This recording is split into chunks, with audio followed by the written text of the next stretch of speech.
जे R corner या माझ्या यूट्यूब चॅनलमध्ये आपणा सर्वांचं पुनश्च एकदा सहर्ष स्वागत। राज्य सरकारी कर्मचारी राज्यातील पेन्शनधारकांसाठी 7व्या वेतन आयोगाच्या 5व्या हप्त्या संदर्भात 5वा हप्ता प्रदान करण्यासंदर्भात सोबत राहिलेल्या दुसऱ्या, तिसऱ्या, 4थ्या हप्त्यासंदर्भात अतिशय महत्त्वपूर्ण असं परिपत्रक निर्गमित झालेलं आहे। काय आहे परिपत्रक आणि या परिपत्रकाचा फायदा कर्मचारी पेन्शनधारकांना कसा होणार आहे या संदर्भातील सविस्तर माहिती आपण या व्हिडिओच्या माध्यमातून घेणार आहोत।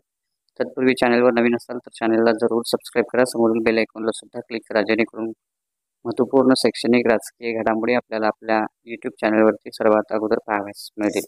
महाराष्ट्र शासनाच्या शिक्षण संचालनालयाचं महत्त्वपूर्ण असे परिपत्रक दिनांक 11 जुलै 2024 रोजी निर्गमित झालेला आहे। 7व्या वेतन आयोगाच्या नियमित 5वा हप्ता जो आहे तो माहे जुलै 2024च्या वेतनासोबत अदा करण्यासंदर्भातले आदेश याच्यामध्ये देण्यात आलेले आहेत।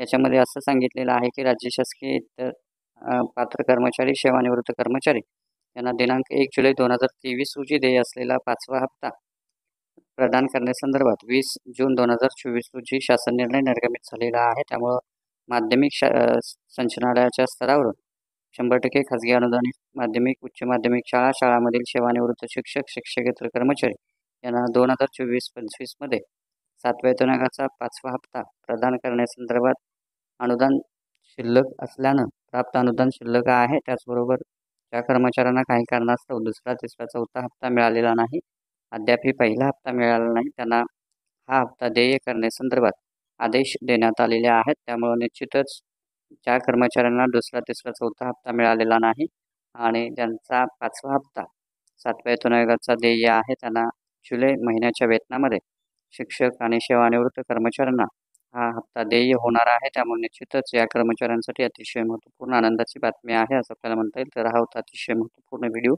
महत्त्वपूर्ण बातम्या अशाच महत्त्वपूर्ण बातम्यांच्यासाठी रोजच्या महत्त्वपूर्ण अपडेट्ससाठी चॅनलला सबस्क्राईब करा, व्हिडिओ आवडल्यास लाईक करा, शेअर करा। धन्यवाद।